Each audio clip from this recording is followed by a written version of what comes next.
Hi, I'm David Skidmore. In today's lesson, we're going to focus on a stroke type that we briefly introduced in a past lesson, the triple lateral stroke.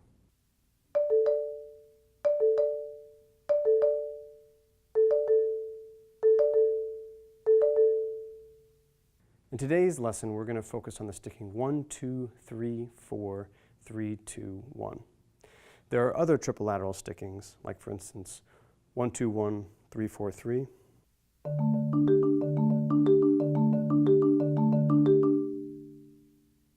Or 2, 1, 2, 4, 3, 4.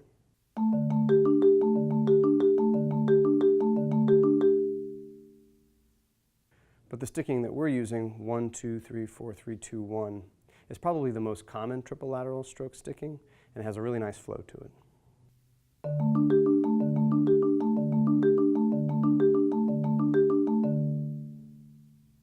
We'll also be focusing today on narrow intervals, and we'll be talking about the musical concept of a hemiola.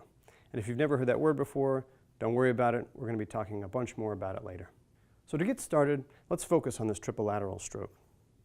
The first exercise is a pattern that repeats many, many times throughout the etude. And when you repeat this bar, you're playing back-to-back triple lateral strokes.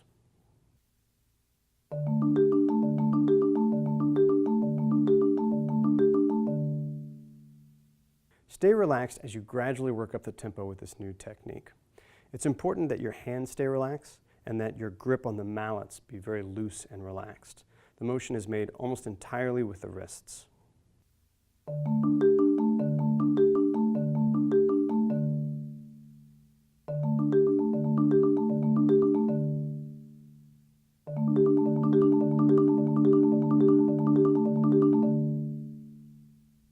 Try this exercise at a really wide range of dynamic levels.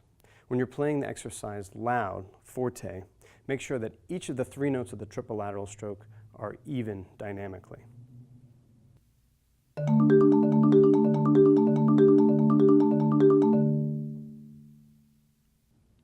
And when you're playing the exercise at a quiet dynamic, like piano or pianissimo, make sure that you're not ghosting any of the notes, but that each of the notes of each triple lateral stroke speaks.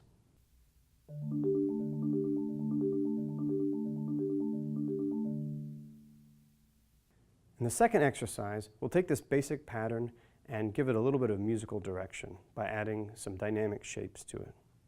The music in this etude has a really natural flow to it, and the crescendos and diminuendos are really important to creating this shape.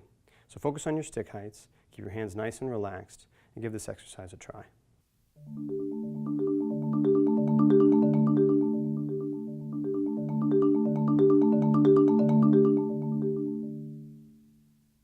Now you may have already noticed that there's something funny going on here between the rhythm and the time signature.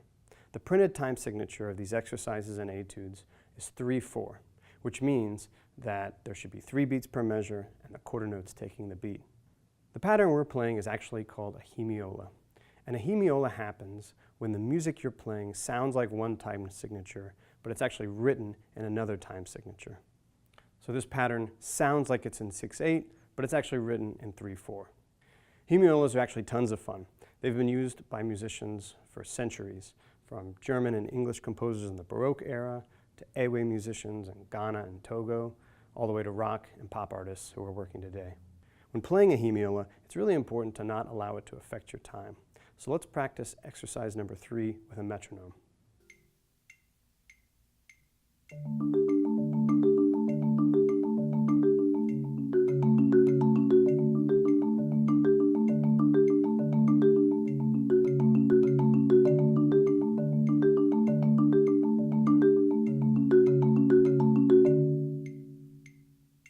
You probably feel that time shift between the first 2 measures of the exercise and the third measure of the exercise, because those first 2 measures are kind of implying a different time signature, 6/8, and that third measure sounds very much like it's in 3/4. This happens several times throughout the etude, so when you're practicing with a metronome, see if you have any tendencies. See if you tend to rush when you're playing the 6/8 or drag a bit when you're playing the 3/4. And be aware of those tendencies. Keep them in mind for when you're playing without a metronome. Now we've spent a couple of lessons focusing on wider intervals like an octave, but in this lesson we're going to focus on narrow intervals like seconds and thirds. If you're using the Stevens grip or modified Musser grip, playing double vertical strokes at a narrow interval probably will feel perfectly natural and comfortable.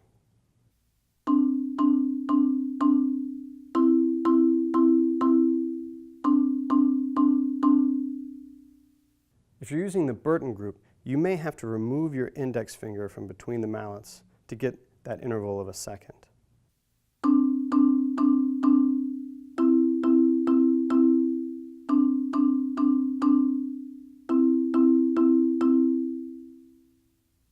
But the biggest change that you'll notice is when you're playing double lateral and triple lateral strokes at a narrow interval.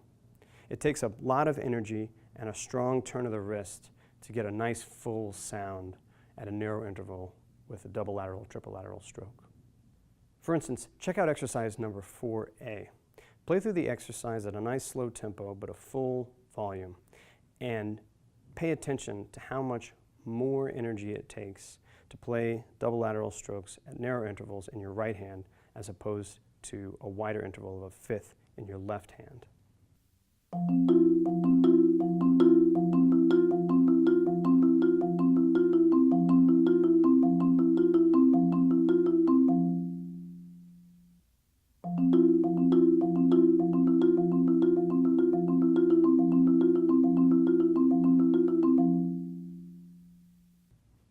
Even though you aren't asked to do this in the Etude, I've also included an exercise where you can focus on playing double lateral and triple lateral strokes at narrow intervals in your left hand. That's exercise 4B.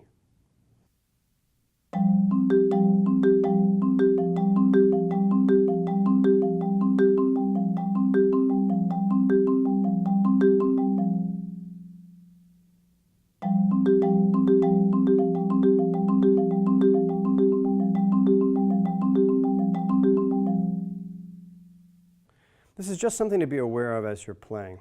If you ever find yourself playing double lateral or triple lateral strokes at a narrow interval, ask yourself, am I creating the sound that I want to? Is the sound full enough? Are my hands matching if they're at different widths of interval?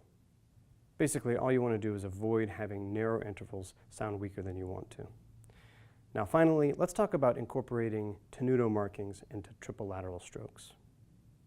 Since the very beginning of this lesson series, I've been telling you that stick heights equal dynamics, and that's still true 99% of the time. However, when you're trying to have an accent pop out in the middle of a triple lateral stroke, you can't rely on stick heights to produce that louder, fuller sound on the tenuto marking. The tenutos in this lesson are not produced by stick heights, but rather by a snap of the wrist that produces just a little bit more force to bring those notes out of the texture.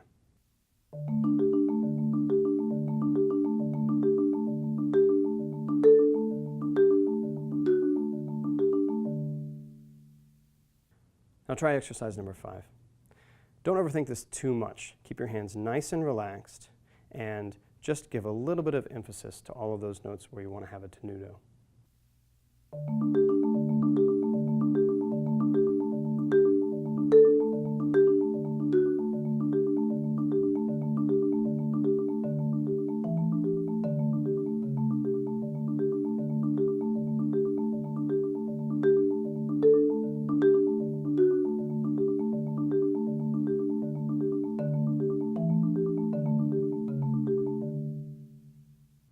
And be sure to look closely at the notation for this etude, because the tenutos do move back and forth between the right hand and the left hand. Be sure to check out my performance of the complete etude that's a part of this lesson. Thanks for watching.